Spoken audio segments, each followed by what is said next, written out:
What if I told you that the secret to making a man truly chase you isn't about chasing him, texting him, or proving your worth?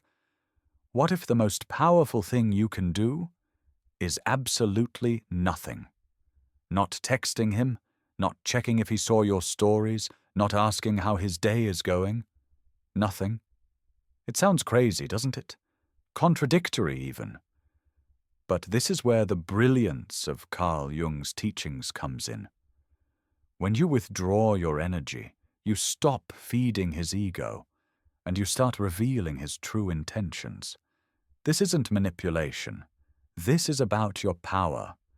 Most women don't realize that their constant emotional, mental, and spiritual availability makes them invisible, not because they lack value, but because they never give him the chance to feel what it's like to miss them. Carl Jung called this projection. We pour our light into someone, hoping they'll reflect it back. But when you stop giving and start receiving, something wild happens. He begins to chase you. Even if you're multitasking right now, let this video play in the background. Your subconscious will soak up what your heart already knows. You've been giving too much, and it's time for him to step up. Let's dive into why doing nothing is your greatest superpower and how it can transform your relationships. 130. Why chasing drains you and empowers him. Here's a truth bomb. Chasing a man doesn't make him value you. It makes him take you for granted.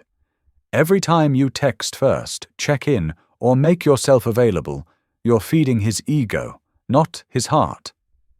Carl Jung said, what we chase represents unconscious parts of ourselves, a desire, a fear, a wound. When you chase, you're acting from fear. Fear of losing him, fear of being forgotten, fear of not being enough. But the moment you stop, you flip the script. Think about it. Have you ever noticed how the least interested people get the most attention? It's not because they're cruel or toxic. It's because their energy isn't needy. They're not desperate. That's energetic power. When you stop chasing, you become scarce, and scarcity creates value. Your absence speaks louder than any "I miss you" text ever could. When you redirect your energy to yourself, your peace, your growth, your joy, you stop being a source of validation and become a mystery. And mysteries are magnetic. He starts wondering, why isn't she texting me? Did I mess up? Is she with someone else? That's when you start living rent-free in his head. This isn't about being cold or playing games. It's about choosing yourself first. 4 a.m. The Psychology of Silence. Carl Jung's Wisdom. Carl Jung's teachings give us a roadmap for why silence is so powerful.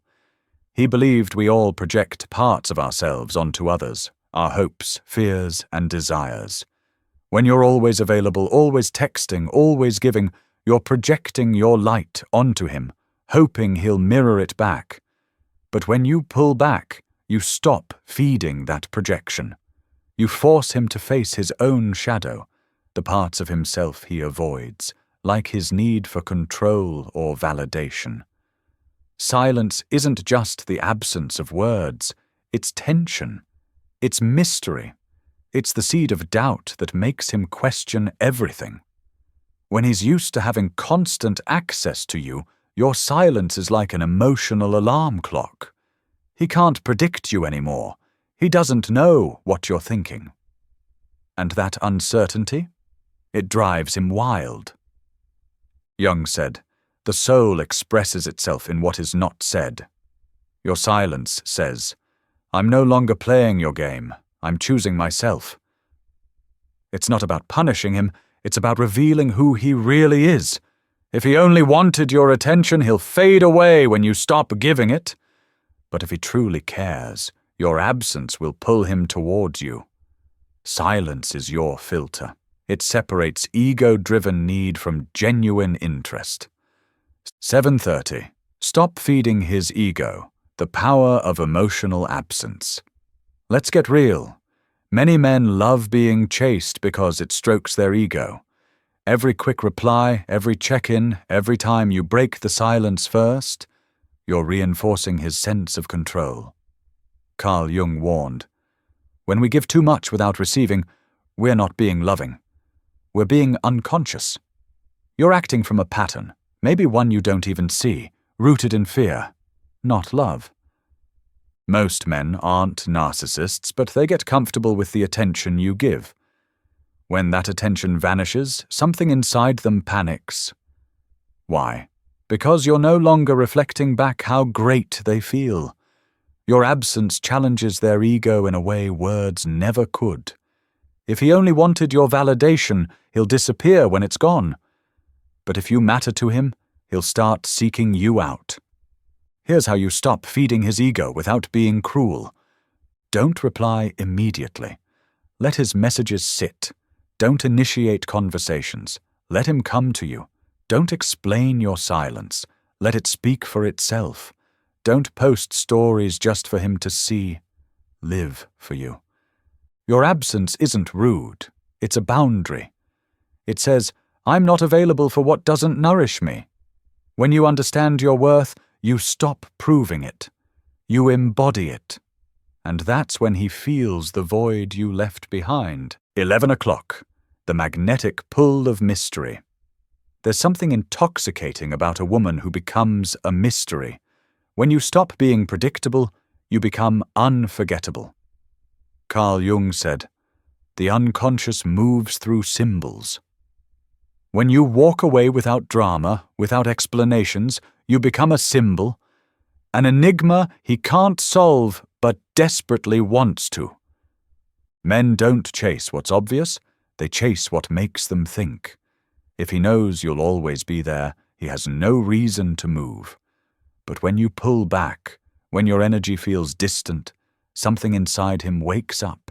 He starts replaying your last conversation, rereading your messages, wondering if he made a mistake. That space you've created, it weighs on him, it unsettles him, and humans are wired to close gaps. But here's the key. Don't fill that void. Let him try to fill it. Let him ask the questions, make the effort, show his intentions. If you rush to explain or reconnect, you break the spell. This isn't about winning a game. It's about seeing who's willing to show up for you. If he comes back with intention, you're no longer chasing, you're receiving. And that's when the dynamic shifts.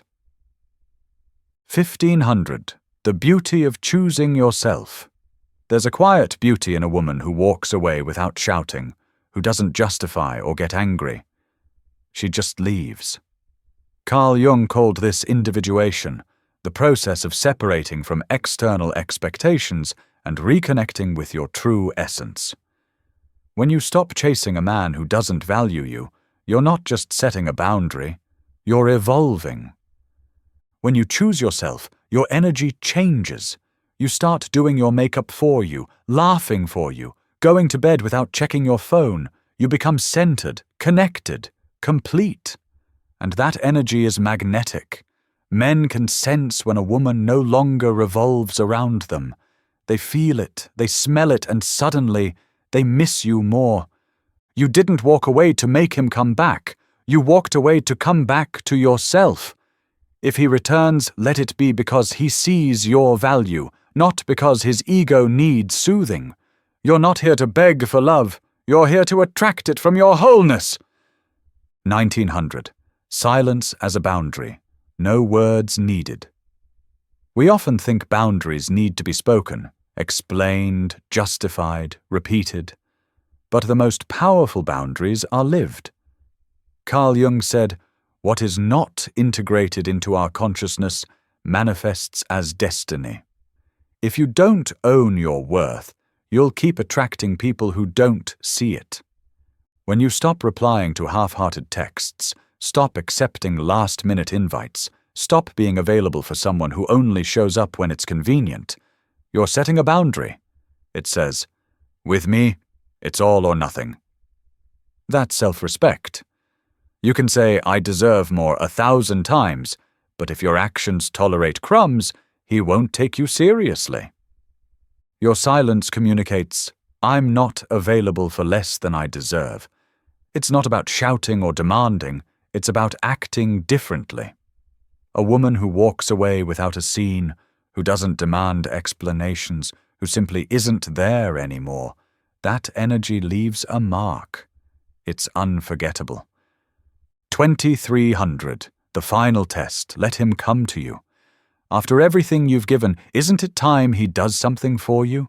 When you stop being the one who's always available, always reaching out, always taking the first step, the truth reveals itself.